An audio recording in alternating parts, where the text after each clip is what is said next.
Hello and welcome to the Edtech podcast and this third edition of the Hackney episode, where we look at educators and tech innovators in the borough of Hackney in London. In this episode, I interviewed Jeremy Harris from the e-learning department of the Learning Trust, who are currently the provider of education services to Hackney. We talk about academisation, microcomputers, CPD and sharing knowledge between schools. Don't forget to subscribe to the Edtech podcast on iTunes.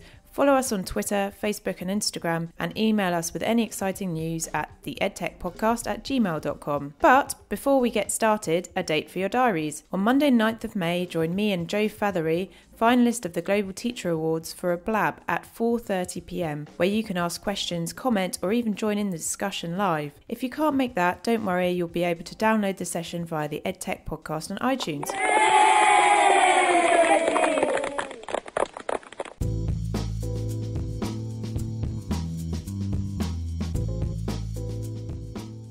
So I work for Hackney Learning Trust in the London Borough of Hackney, and my role is leading on computing, predominantly in the primary sector, but also overlapping into secondary. And our core role really is supporting schools to make sure that they've adapted for the new national curriculum for computing. So for those who aren't so familiar with Hackney, are you able to sort of paint a picture of how education was here, say 20 years ago? Yeah, certainly. So I think 14 years ago, education services were taken away by the Education Secretary from the local authority because it was failing. So that happened in 2002, and a new not-for-profit trust was set up called the Learning Trust, and that was tasked with providing education services to the schools in Hackney, 73 schools, and that had a 10-year licence. And in 2012, the new Secretary of State for Education had a look at the overall picture. There were vast improvements in the London Borough of Hackney overall, and Hackney schools had improved immensely over that period of time as well. So the decision was taken that education services would return to the much improved council. So now Hackney Learning Trust sits within the Children and Young People Services Directorate of Hackney and continues that good work. Obviously with the recent announcements in the budget and the white paper, what's that going to mean for the Learning Trust as sort of full academisation up to sort of 2020, 2022 happens? Very much a hot topic in this building. It's a white paper still, going through various processes in the Parliament, but it's not a positive looking future. So we are having discussions with the schools, and hopefully there'll be a willingness to continue the work that's going on and continue the partnerships and the relationships that have proved so fruitful over the last 12, 14 years. Hackney's been very lucky with its academies. They've participated fully in the work programmes that we've done collectively across the Education Authority. So there's good support there, and there's certainly no division or any schools seeking to break away. On a more positive note, going back to the success story that's happened since those shifts with the sort of local authority and the Learning Trust, what would you say is the role, so your perspective on the role of technology in realising that mission of the Learning Trust? Yeah, I think the schools in Hackney have really maximised technology as well as they can. So looking back, I joined in 2007, 2008 and joined an IT services department in the local authority that was really forward thinking and was really making the most of the fairly generous grants that were available at the time to make sure that classrooms were well equipped. So staples such as interactive whiteboards, computers in every room, ICT suites was the trend then, and making schools really aware of what technology was out there that would enhance the learning. So very good focus, very clear, consistent across the piece. And I think what that generated or created was quite technologically aware and competent teachers, I imagine, well I hope, so it translated into engaging lessons. So in my experience, the Hackney schools have always seen the benefits of technology. They've invested wisely.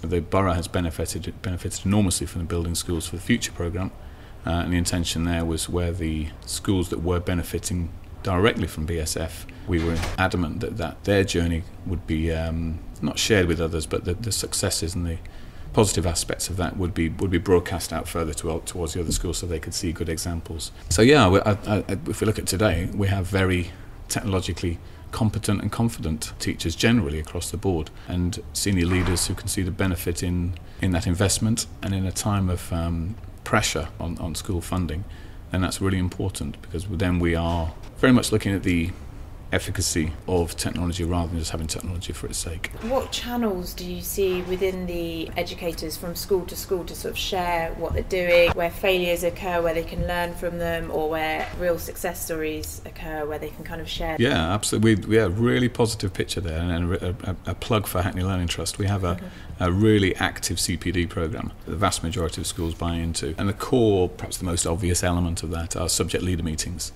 which are held termly, and the turnout for those participation is really high, and the teachers that are coming along, so the subject leaders, deputy heads or heads of curriculum learning, are really actively engaged in it, and they're really, really happy to share their experiences. So perhaps the meeting, rather than being held at a CPD centre, will be held at a school, so there can be a real exploration of the activities that are going on there for particular strands of that subject or broader aspects such as assessment, which of course is such a key area for every school.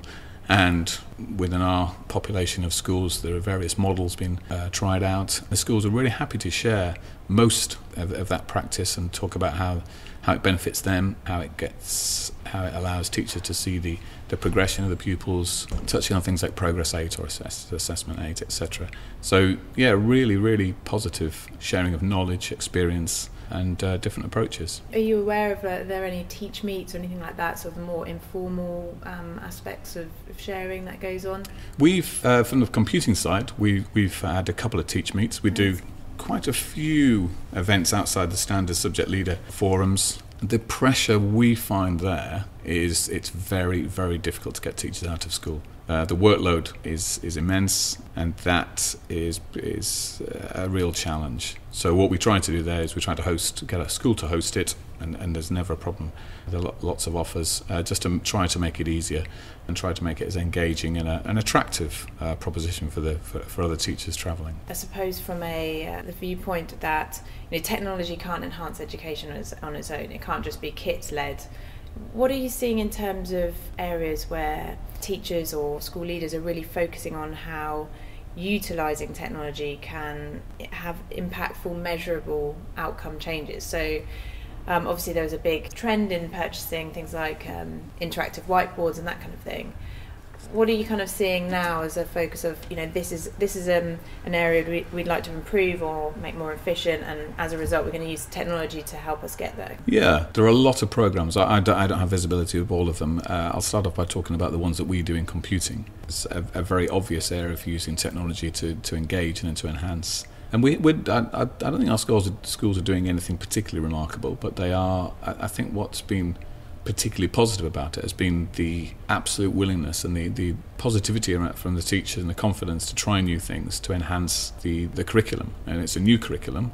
There are lots of challenges around delivering that and supporting the students and assessing it. If you look at the GCSE, the controlled assessment changes every single year. That's a considerable challenge. So looking around at good practice within the borough and broader, so we are a hub for computing at schools, which is a really positive platform for teachers to engage in and to get support and resources from. We were talking about microcomputers earlier, so you're seeing a lot of schools take that up and use those as a teaching mechanism in the primary schools as well. Yes, the BBC microbit. So I've been on a session to look at that. The devices themselves are coming into the schools. They should now be in the schools. Timing has been key here. So if they arrive 6 weeks before the first GCSE exams, then that's going to put pressure on the availability of teachers to look at it further.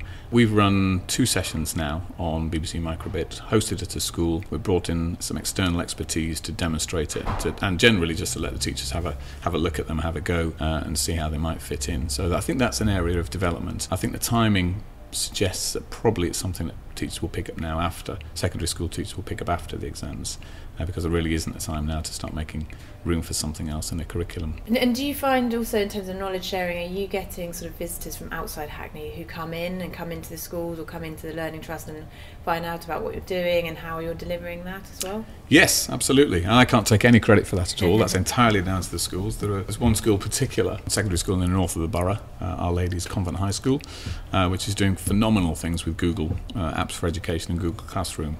And they have what appears to be a fairly steady stream of teachers and others involved in education, and they're really interested in what they're doing. So there's fantastic participation amongst the teaching staff and support staff to try this.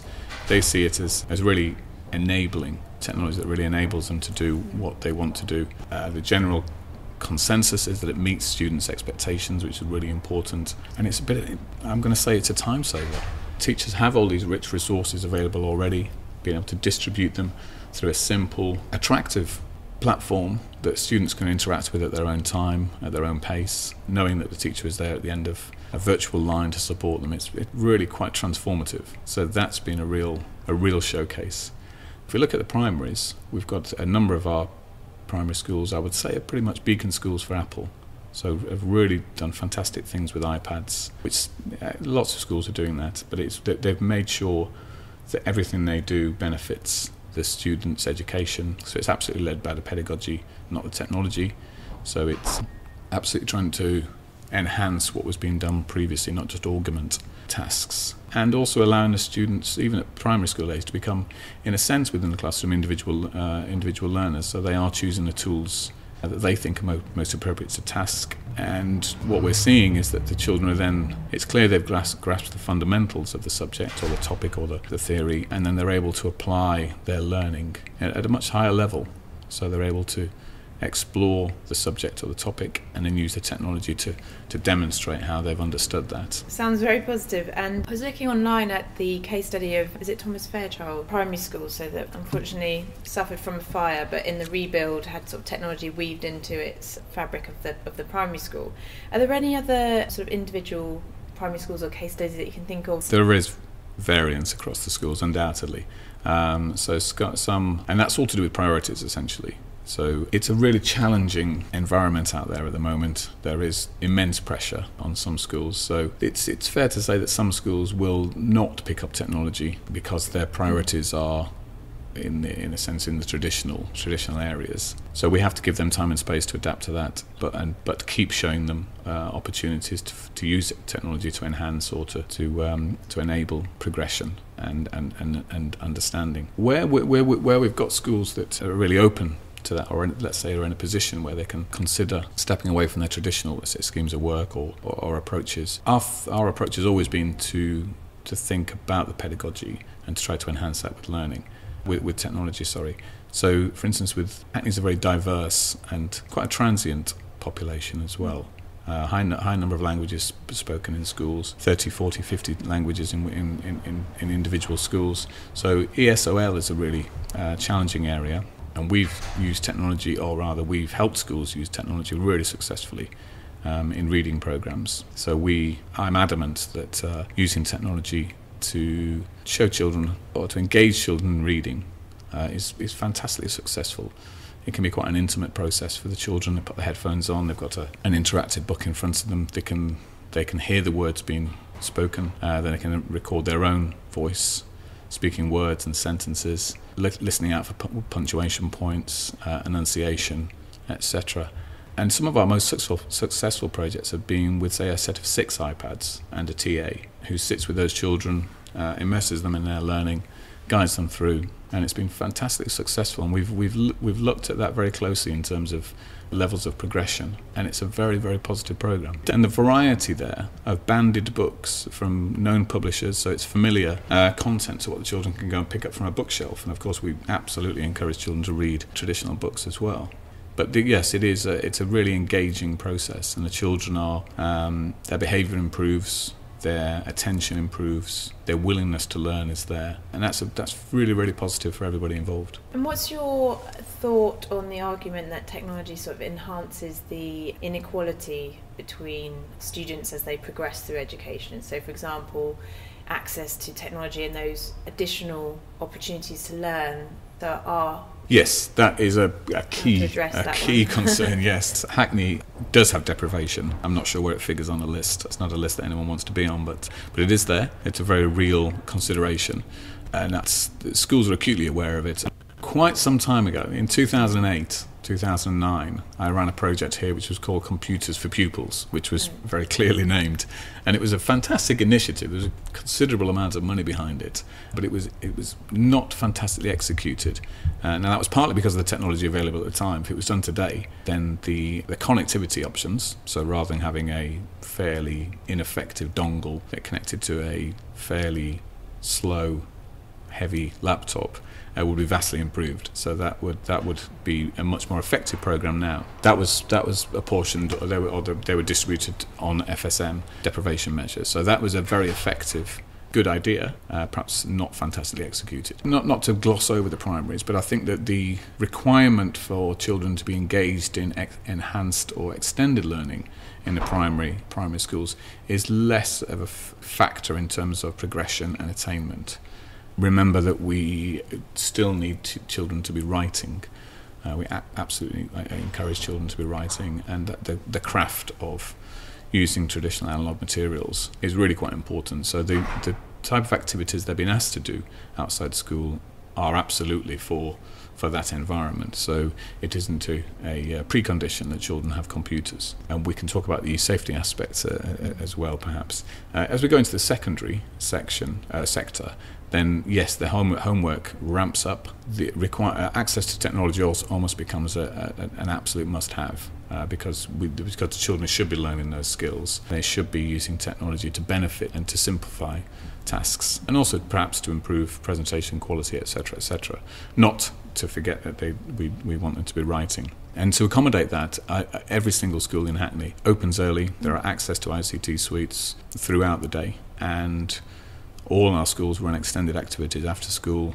All students are given access to libraries and learning resource areas, etc. So they do have access to technology, and our Hackney libraries are very well equipped also. Although I suspect going into a library trying to book a computer slot at 6 o'clock on a Thursday is not going to be fantastically easy. But yeah, there is provision there. There is no money from government to support those type of initiatives that may have happened previously. So that's a shame. Although they're looking to extend the hours of schools even further, aren't they? So yes. How that will be delivered, and whether it can include, I suppose, opportunities for further access to computing or technology opportunities. Yeah, and of course the student numbers are increasing.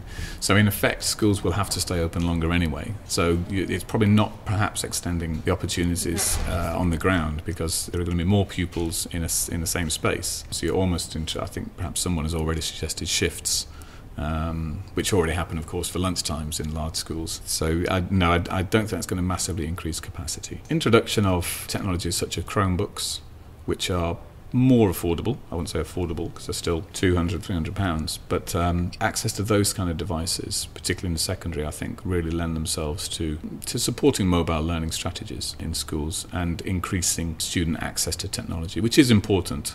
And I know from direct experience with schools, school councils will regularly complain that students don't have enough access to technology. So it is a concern. And then there's players like Pi-top, I don't know if you're familiar with them, but it's a new OEM essentially where the markup on existing tablets is something like 160%, and he's got it down to 30%. So that's quite aggressively going after this idea to get more opportunities for learning in that way into students' hands, I suppose. Yeah, a number of our sixth forms have adopted mobile learning programs, strategies, and they range on a spectrum of giving students devices to parental contributions to get those, to afford those. I favour something in the middle, because I think if a family has invested, be it £50, let's say, for that 2-year period where a student is in the sixth form, there's commitment to look after that device. There's concern about how it's being used to make sure everyone's getting value for money. And of course, the great benefit is that the student has access to state-of-the-art technology right from the start of year 12. So I think those schemes are really, really powerful, really help bridge that gap. Great support from the school, support from parents.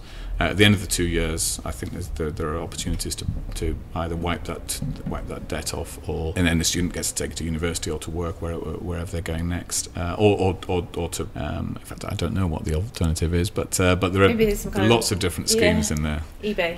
Yes, that's an interesting idea, and that recognises that certainly in the upper Key Stage 4, Key Stage 5, access to technology is almost essential. So my final question is just looking, so some of the other interviews I've conducted are with people like the CEO of Here East and Head of Digital at the Victoria and Albert Museum, who are looking to move to the Olympic Park or have a satellite offering there. So obviously with other initiatives like Tech City, huge interest in Hackney as a base for tech generally. And what I'm trying to understand is to what extent collaboration is happening or not between schools and those tech companies or initiatives. Yeah, absolutely. We had, so I go back to when we were discussing controlled assessment, for instance, with GCSE.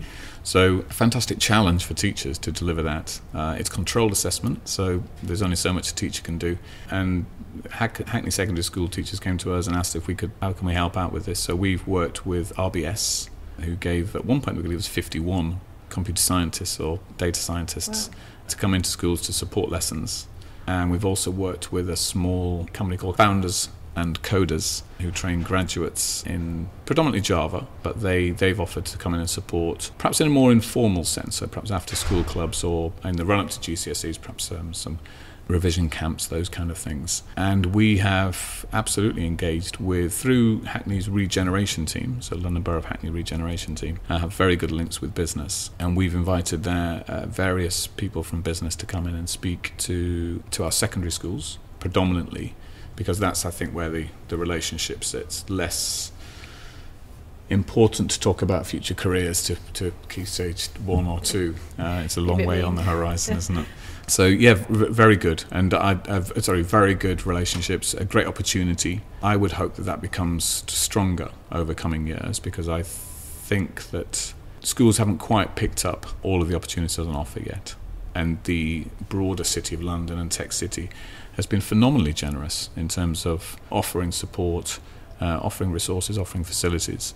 So we need to work harder at the local authority level to really market those, I suppose, and really flag what opportunities are available, target the right schools, target the right students, and really try to get those two parties together more. Brilliant. And if people want to find out more about Learning Trust and what you're doing, which is the best way for them to find out or connect?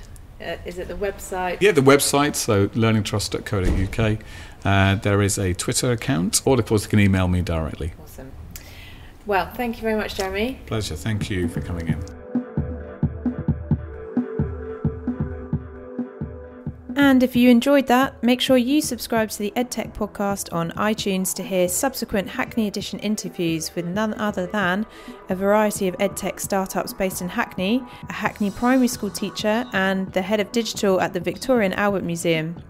Thanks for listening, and see you next time.